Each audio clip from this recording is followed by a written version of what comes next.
कबीर के पद। तो ये हैं कबीर के दूसरे पद। आइए इन्हें भी गायन शैली में पढ़ते हैं।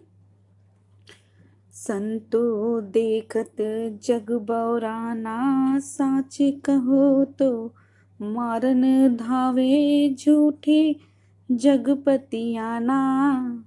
नेमी देखा धर्मी देखा, प्रात करे असनाना। आत्म मारी पखा नहीं पूजे, उनमें कछु नहीं ज्ञाना। बहुतक देखा पीर औलिया, पढ़े किताब कुराना। कई मुरीद तत्वीर बतावें, उनमें उहे जो ज्ञाना। आसन मारी डिम्ब धरि बैठे, मन में बहुत गुमाना। पीपर पाथर पूजन लागे, तीरथ गर्व भुलाना। तो आइए इसके अर्थ को जाने। बौराना पागल हो गया, धावे दौड़े, पतियाना विश्वास करना, नेमी नियमों का पालन करने वाला, धर्मी धर्म का ढोंग करने वाला, स्नान करना, पखान नहीं पत्थरों को, बहुतक बहुत से, पीर अलौकिया धर्मगुरु, धरी धम्ब करने वाला, आडंबर करने वाला, गुमाना अहंकार, पीपल का वृक्ष। तो आइए दूसरे पदों में कबीरदास जी की क्या प्रसंग है पहले देख लें। संतो देखत जग बौराना नामक इस पद में कबीर का अक्खड़ फक्कड़ और समाज सुधारक रूप प्रकट हुआ है। उन्हें धर्म साधना में आपसी भेदभाव, झूठ, पाखंड और दिखावा सहन नहीं था। पाखंडी ढोंगियों को सामने देखकर वे क्रुद्ध हो उठते थे। ऐसे ढोंगियों पर व्यंग करते हुए वे कहते हैं, क्या कहते हैं? संतो देखत जग बौराना। ये कहते हैं साधकों को, जो ईश्वर अर्थात परमात्मा के सच्चे साधक है, उन्हें कहते हैं, हे साधकों देखो सारा जग पागल हो गया है। कैसे? साच कहो तो मारन धावे झूठे जगपति आना। यदि उनसे सच्ची बातें कहो तो वो नाराज हो जाते हैं, मारने को दौड़ते हैं, और असत्य बातें करो तो वो विश्वास करते हैं, अर्थात उस मार्ग पर चलने के लिए आतुर हो जाते हैं। उन्हें सच्चाई का ज्ञान ही नहीं है। फिर कह रहे हैं, नेमी देखा धर्मी देखा, प्रातः करे स्नाना। आत्म मारी पखा नहीं पूजे, उनमें कछु नहीं ज्ञाना। तो जैसा कि आप चित्र में देख रहे हैं, पंडित जी कुछ पूजा कर रहे हैं। तो कवि के अनुसार ऐसे लोग बहुत हैं संसार में, जो अपने नियम धर्म से, नियमी धर्मी मत अर्थात नियम धर्म से चलते हैं और प्रातः उठकर स्नान भी करते हैं, लेकिन आत्म मारी पखा नहीं पूजे। कह रहे हैं कि किंतु वो पत्थरों को पूजते हैं। उन्हें अपना आत्मिक ज्ञान नहीं है, उन्हें परमात्मा का ज्ञान नहीं है, उनमें कुछ नहीं ज्ञाना, अर्थात उनमें सच्चाई का, सत्यता का ज्ञान भी नहीं है। वो केवल पूजा पाठ, नियम धर्म, ऊपरी दिखावे में ही लगे रहते हैं। उन्हें सबसे पहले स्वयं को और परमात्मा को ज्ञान जानना चाहिए। फिर कह रहे हैं, बहुत तक देखा पीर औलिया, पढ़े किताब कुराना। कै मुरीद तदबीर बतावे, उनमें उन्हें जो ज्ञाना। कह रहे हैं ऐसे पीर पैगंबर की साधना भी मैंने बहुत देखी। जैसे हिंदुओं को देखा पूजा पाठ करते, ऐसे मुसलमानों को भी देखा पीर पैगंबर में साधना करते। कह रहे हैं ऐसे लोग भी दिखावा करते हैं।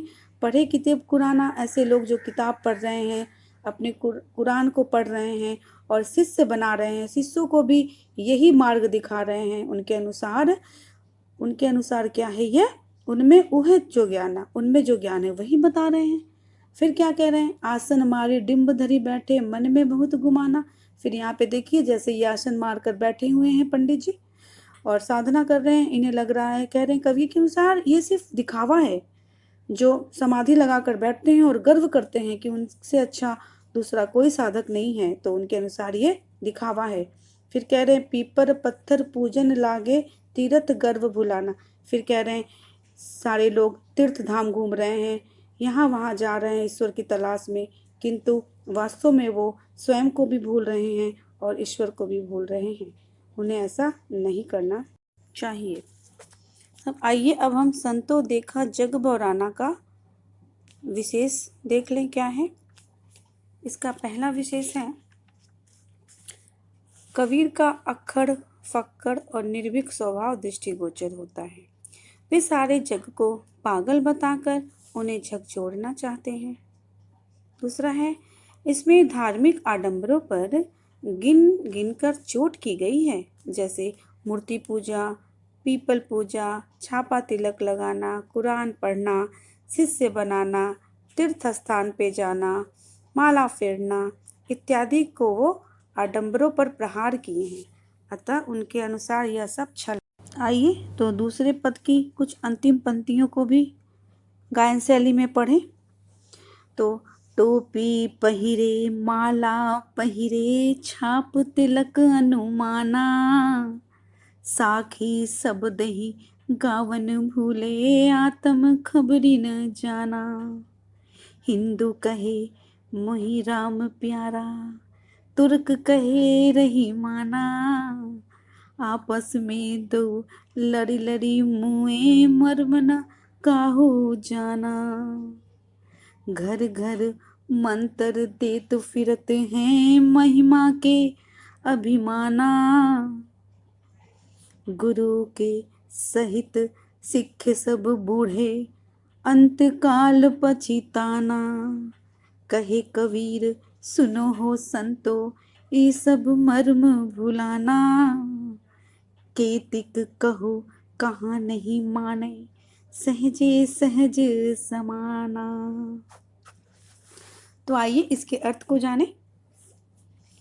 अनुमाना माथे पर तिलक और छाप लगाना, साखी दोहा शब्द ही शब्द को पद को कहते हैं, आत्म खबरी आत्म का ज्ञान, काहू मोही मुझे, तुर्क मुसलमान को कहते हैं, रहीमान रहम करने वाला दयालु, लड़ी लड़ी मुँह लड़ लड़ कर मर गए, मर्म भेद रहस्य, सिख शिष्य, बूढ़े डूबे, अंतकाल अंतिम समय, मर्म भ्रम संदेह, केतिक कहाँ कहाँ तक कहूँ, सहजे सहज रूप से, सहज ईश्वर, समाना लीन होना। पदों को पढ़ते हुए उसके अर्थ को जाने। टोपी पहिरे माला पहिरे छाप तिलक अनुमाना, साखी शब्द ही गावत भूले आत्म खबरी न जाना। कबीरदास जी क्या कहते हैं कि जो लोग ऐसे साधना करते हैं सिर्फ टोपी लगाकर, जैसे आप चित्र में देख रहे हैं, टोपी लगाए हैं, तिलक पहने हैं, है ना, और लंबे लंबे माला पहने हैं, तो कह रहे हैं कबीरदास कि ऐसे लोग सिर्फ दिखावा करते हैं। ये लोग वास्तव में, इन लोगों के पास ईश्वर का और स्वयं का ज्ञान नहीं होता है ना, और ये सिर्फ दिखावा और पाखंड करते हैं, क्योंकि ऐसे लोग साखी शब्द गावत भूले, ऐसे लोग सिर्फ साखी और शब्द गाना भूल चुके हैं। इन लोगों को वास्तव ज्ञान नहीं है, न ये साखी का ज्ञान रखते हैं और न ही शब्द का। वास्तव में इन्हें स्वयं के अंदर छिपे आत्मा का कोई ज्ञान नहीं है। वो स्वयं के अंदर की शक्तियों को जागृत नहीं कर पाते हैं, उन्हें अपना पहचान नहीं है। फिर कह रहे हैं, हिंदू कहे मोहि राम प्यारा, तुर्क कहे रहीमाना, आपस में दो लड़ी लड़ी मुँहे मर्म न कछु जाना। क्या कह रहे हैं? हिंदू, आप जैसे देख रहे हो, हिंदू राम राम कह के मर जा रहे हैं और तुर्क रहमान अर्थात अल्लाह अल्लाह कर कर मर जा रहे हैं। तो ये दोनों आपस में दो लड़े लड़े मुँहे, आपस में हिंदू मुसलमान का आए दिन दंगा सुनाई देता है। तो आप देखोगे ये चला आ रहा है, ये आपस में सिर्फ लड़ते हैं राम रहीम के नाम पर। वास्तव में ये न हिंदू राम को जान पाए हैं आज तक और न मुसलमान अल्लाह को जान पाए हैं।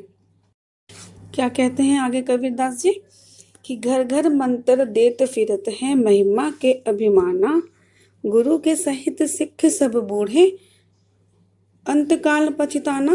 कह रहे हैं कि ये जो घर घर में जाकर मंत्र देते हैं, ऐसे लोगों को वह पाखंडी और आडंबरी कहते हैं। कहते हैं ऐसे लोग पाखंड करते हैं जो घर घर जाकर मंत्र देते हैं और अपनी ही महिमा का गुणगान करते हैं, अपनी ही बड़ाई के फेर में पड़े रहते हैं, अपने ही लाभ में पड़े रहते हैं।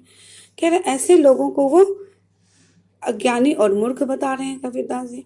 कह रहे ऐसे तथाकथित लोग बड़े अभिमानी भी होते हैं और वो अपने साथ साथ शिष्यों को भी अज्ञानता में डालते हैं, उन्हें भी भवसागर में डालकर उन्हें भी भटका देते हैं। कहने का अर्थ है कि वो स्वयं भी भटकते हैं और अपना शिष्य बनाकर मंत्र देकर उन्हें भी भटका देते हैं सत्य मार्ग से।